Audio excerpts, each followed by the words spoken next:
중국이 연결되는 게 다 바뀝니다.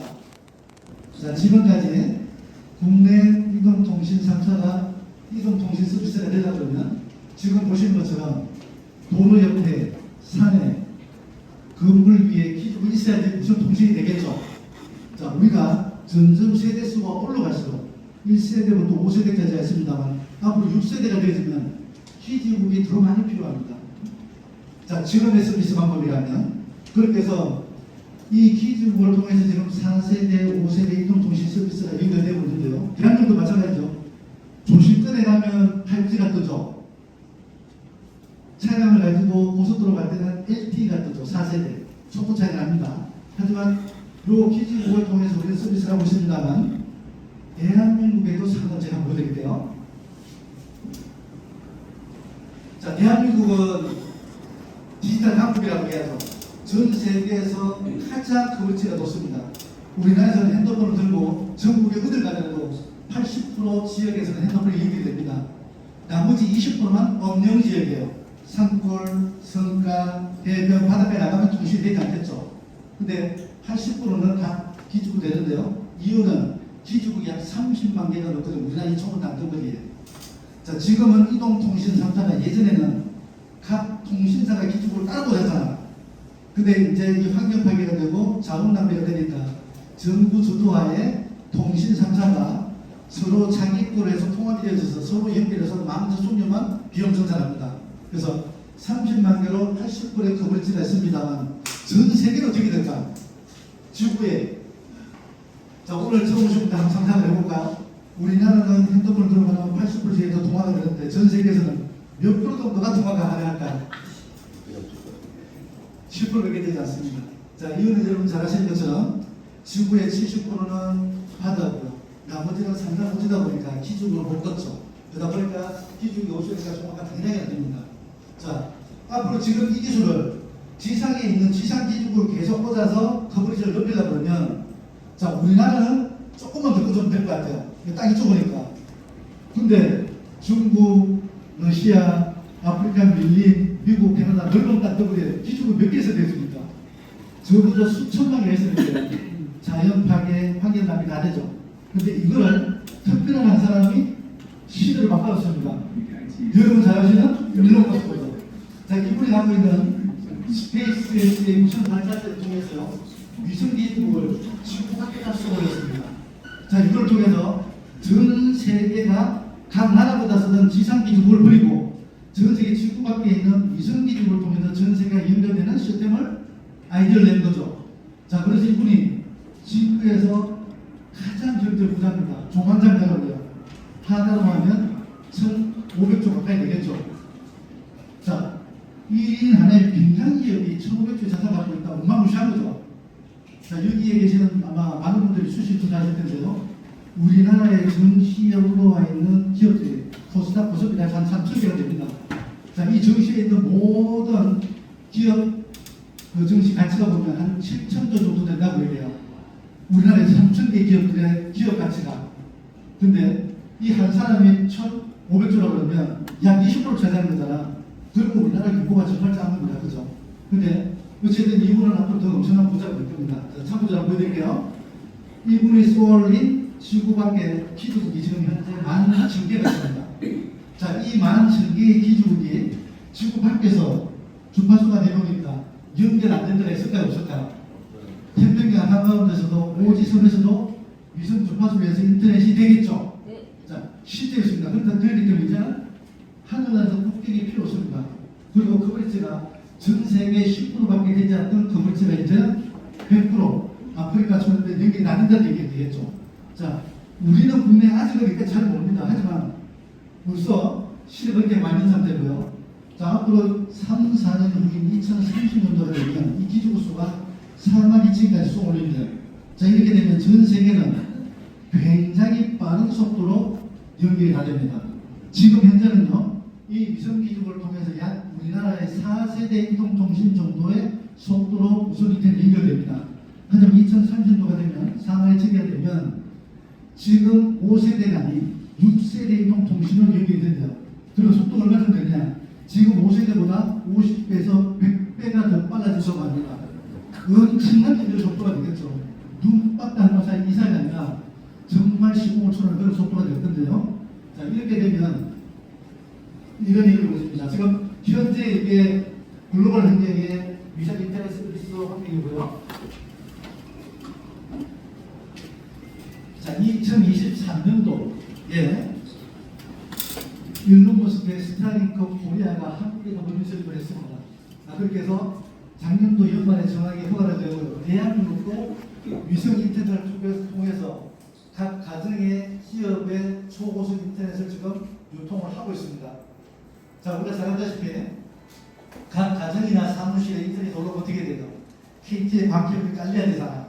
상부로지도 광개벽이 깔려야 되잖아. 근데 이제는 그렇게 해야 되는 게 아니라 전 세계 약 150개의 나라가 일론 머스크의 스타링크하고 계약을 해서 무선 인터넷으로 깔린 데가 지금 150개가 있는 거고요. 자, 서비스를 가입하고 대기하고 있는데 허가를 받고 있는 데가 이런 정도입니다. 앞으로. 그리고 여기는 땅은 넓지만 러시아, 중국 공산 지역이죠. 자, 여기에서는 스타링크의 위성을 쓰자는 겁니다. 아마 각 나라의 걸 쓰게 될 거예요. 왜냐하면 군사통신이 있으니까 그럴 겁니다. 자, 그래서 중요한 거는 자, 이제는 스타링크의 위성 기술을 통해서 전 세계든 아프리카 밀림에서도요, 사하라 사막에서도, 몽골 초원에서도 아이들이 노트북으로 인터넷 접속을 해서 하버드대의 명강의를 들을 수 있겠죠. 이제 디지털 격차가 나지 않는다는 얘기하고 똑같습니다. 예전에는 보면요, 지식과 정보를 빠르게 습득한 사람들이 부와 명예, 권력을 차지한다고 했잖아요. 근데 이제는 전 세계가 실시간으로 5세대가 인터넷 연결되어 있는데 지식의 격차가 없습니다. 자, 이렇게 되면 어떤 환경이 일어나면요, 제가 이해 한번 시켜드릴게요. 자, 위성에서 전파를 받을 수 있는 송수신기 안테나가 있어야 되겠죠.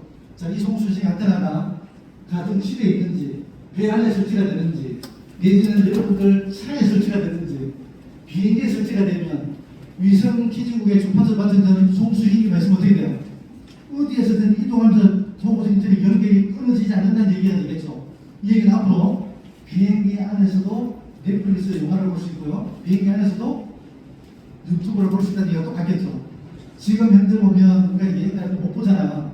근데 우리나라에도 삼풍기가 되어지면 5대 항공사 기내에 스타링크의 위성 전파가 들어옵니다. 또 한국에 있는 약 300척의 해양 선박들도 위성 송수기 깔린다고 얘기하고요. 이미 잠실에 있는 롯데타워는 위성 인터넷이 들어가 있습니다. 잠실 인터넷에 자연재해가 생기더라도 거기에는 초고속 인터넷 끊어지진 않겠죠. 자, 이렇게 해서 지금은 다소 이런 송수신기가 있어야지만 차량 이동할 때 차박을 하더라도 인터넷 안 끊어지겠죠. 그죠? 근데 만약에 이게 여러분들 손안에 있는 핸드폰으로 위성 송수기 칩이 딱 들어오면 어떻게 됩니까? 핸드폰만 들고 다니면 위성으로 직접 연결이 되겠죠, 앞으로. 맞아? 굉장히 편리한 시대가 됩니다. 자, 지금 모델 것은 실제 이 기술이 다이렉트 투 셀 기술이라고 해서요, 핸드폰에서 위성 기술로 단절하기 때문에 지상의 기죽이 없는 태평양 한가운데서도 아프리카 밀림에서도 사하라 사막에서도 핸드폰 통신이 된다고요, 안 된다고요? 앞으로 될 것 같아요. 지금 되고 있겠어요. 미국에는 이미 작년도부터 미국에 있는 T-모바일이라는 통신사에 가입한 가입자들은 허리케인이 와서 T-쪽에 한 개도 없어도 구조 신호를 보낼 수 있고요. 가까이 있는 일본도 가고 있고요. 우리 이곳에 있는 동남아, 필리핀 나라 섬이 7, 8천 개 된대요. 거기에는 기지국을 지상권을 보는 것보다 위성을 쓰기 훨씬 낫겠죠. 자, 여기에도 위성 기지국을 통해서 가입자를 이미 모집하고 있습니다. 전 세계 현재 약 30개국에 35개 통신사가 스타링크하고 제휴를 해서 1,000만 명의 가입자가 핸드폰을 들고 다니고 전 세계에서 로밍하지 않고 핸드폰이 끊어지지 않고 전 세계에서 다 똑같은 요금제로 핸드폰을 사용하고 있습니다. 올 연말이 되면 약 3,000만 가입자가 스타링크의 위성기술을 통해서 전 세계에 이동하면서 핸드폰을 쓸 수 있다고 얘기합니다. 자, 참고로요, 올해 출시된 갤럭시 S26 있죠. 한국에 출시된 거는 엑시노스라는 위성칩이 꽂혀 있잖아요. 하지만 미국에 출시된 갤럭시 S26에는 위성칩이 꽂혀 있습니다. 자, 거기에 있는 가입자들은 핸드폰 가지고 로밍하지 않으세요. 제가 어떤 실천을 했는지 한번 보여드릴게요. 자기야, 테라스타 위성통신 사업으로 부자되어서 너무너무 행복해. 사랑해. 자, 미국에 쓰는 핸드폰은 당연하게 위성칩이 꽂혀있는 갤럭시 S22이겠죠. 자, 지금 현재는 위성칩이 유일하게 삼성전자만 갖고 있다고 해요. 엄청난 기술이죠. 앞으로 삼성전자 주식도 사놓으시면 지금 많이 올라갈 거라 예상을 합니다. 자, 그렇게 해서 비행기 안에서도 굳이 핸드폰 끄지 않는데 예전 같은 문제는요. 우리 비행기를 타면 안전을 하죠. 비행기 모드로 하든지 또는 어쩐지. 근데 앞으로는 핸드폰 켜고 통화가 가능하다는 얘기고요. 안동역 탑리더님, 태평양이 중단되어서 사업 설명에 참석이 어려우니 파트너 후원 잘 부탁드립니다. 자, 우리 회사에 탑리는 안동역 탑리더한테 태평양한테 전화해서 사업장에 못 오니까 자기 파트너가 와 있으니까 후원을 요청하는 내용이죠. 자, 태평양 함대 기준이 하나 없어도 하늘에 있는 위성으로 연결되니까 통화가 된다는 얘기가 되겠고요. 자, 지금까지 이게 편리한 걸로 이제 연결되다 편리한데요. 실제는 제한이 갖고 있어요. 어디서나 연결되는. 자, 이제는 위성기지고 생존의 문제가 있다는 거죠. 우리가 굳이 태평양 타지 않더라도 사산을 타지 않더라도 대한민국 내에서도 기쁜 상품을 가서 전환될 수 있죠. 지금도 보면 아이들 물질대안이 나오잖아. 근데 위성 핸드폰을 가지고 있으면 찾을 수 있죠. 전환신고해서 생명 구할 수 있습니다. 그러니까 이제는 핸드폰이 편리한 게 문제가 아니라 생존에 대한 문제가 되겠죠. 자, 이런 시대입니다. 자, 그래서 이제는 육지가 됐든 바다가 하늘이든 심지어 우주에서도 육근시 자동 연대는 우주 로밍 시대에 이미 들어와 있습니다. 자, 중요한 건 대한민국이 언제 시점에 위성 통신을 시작해서 우리의 팔자를 고쳐놓은 건가, 이게 가장 중요하죠. 그래야 그래요.